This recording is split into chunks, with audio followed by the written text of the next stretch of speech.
1982, and the month is July. And in this month, another tragic air disaster in the United States. Pan Am 727, leaving New Orleans at 4:10 in the afternoon, Central Daylight Time, went down. Possibility that it was struck by lightning.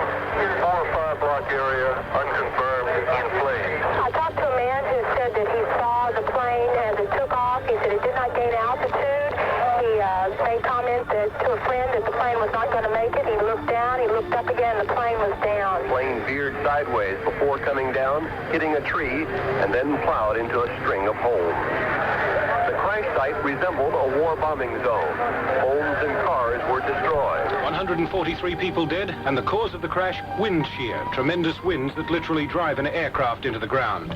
Bob Hawke came out into the open with a challenge to Labour leader Bill Hayden in July. Mr. Hawke said the poll, which showed a slump of Mr. Hayden's popularity, was disturbing, and claimed Labour would win under his, Mr. Hawke's, leadership. It's a decision I welcome, and not the language of its calling. The second thing I have to say is that I will be a candidate for the leadership of the Federal Labor Party. Fierce fighting raged around the Lebanese capital of Beirut. Finally, the PLO agreed to leave. It's noted here that PLO spokesmen are continuing to insist that there is no intention of having the Palestinian fighting men leave the Lebanese capital. Jerusalem is not worried by reports saying that if the PLO does agree to go, it'll want to exit by land rather than sea, since this is what Israel proposed to the PLO in the first place. 1982, in many ways, was a bad year for the royal family. There were some scandals, not the least of which was the unexpected arrival of a guest in the Queen's bedroom. The intruder, Michael Fagan, was remanded in custody after being charged with entering the palace and stealing half a bottle of wine. He was arrested at Buckingham Palace yesterday as the Queen and Prince Philip were sleeping. The incident is the latest in a series of security breaches at the palace. Other intruders have included 3 German campers who were found cooking breakfast in the gardens. And in July, yet another Australian band was topping the charts around the country, the band known as Little Heroes, and the hit One Perfect Day.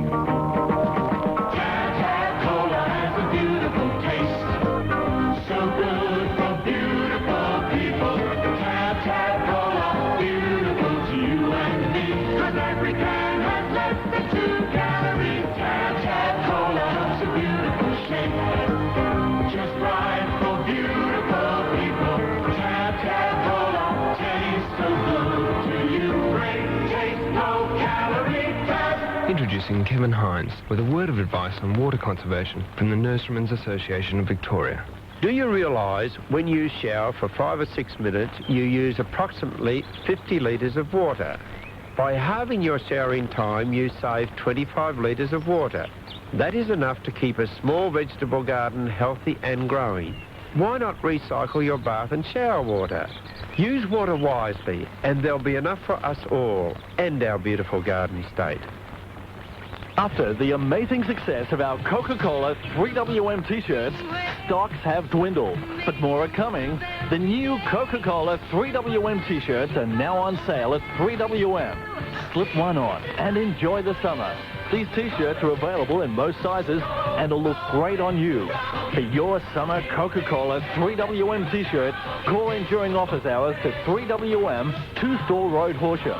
Enjoy this summer with Coke and 3WM. Next segment up is number 26. Also in July 82, we saw American band Blondie with Deborah Harry up front continuing to tone down their image with yet another hit in a softer vein. And in July 82, one of Hollywood's legends, Henry Fonda, was ailing. According to his physician, Mr. Fonda will be discharged within the next few days and discharged to his home. He has a minor urinary tract infection, and at the same time, there are adjustments being made in his medication. July was certainly a month for new groups to find themselves on the charts. One of these, from England, the band known as ABC. Another English group that clicked in July 82 was the clean cut outfit from London called Haircut 100, and their debut single, Love Plus One. Yeah, sure. Well, that was the second single in England, and it started... what can I say about it? It's a sort of a strange story with... there is a story beneath it all, apparently, and it's one of Nick's little quirky stories about him meeting a friend at school, and the friend sort of trying to win over his girlfriend and him threatening to throw himself into the lake. So that's the story behind it. Relive the 60s every Sunday at 10 in Soundtrack of the 60s. Join Gary Owens tomorrow morning for 3 hours of great music, stories and interviews in Soundtrack of the 60s, brought to you by Coca-Cola on 3WM. Take a look at The Sun every morning. As well as all the latest news, it's packed with features for every family interest. Features like Applause, a whole section of the world of entertainment. Q, a look at issues that particularly affect women. Boating and fishing columns. Finance pages for the investor. It took Split Ends 5 years to get the big one. I Got You. Here's MySex once again, taking full advantage of computer technology.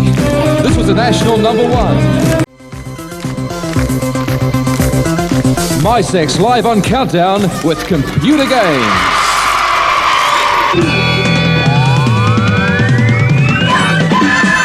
Sharon O'Neill should have broken wide open with this song 2 years ago, but radio programmers didn't think so.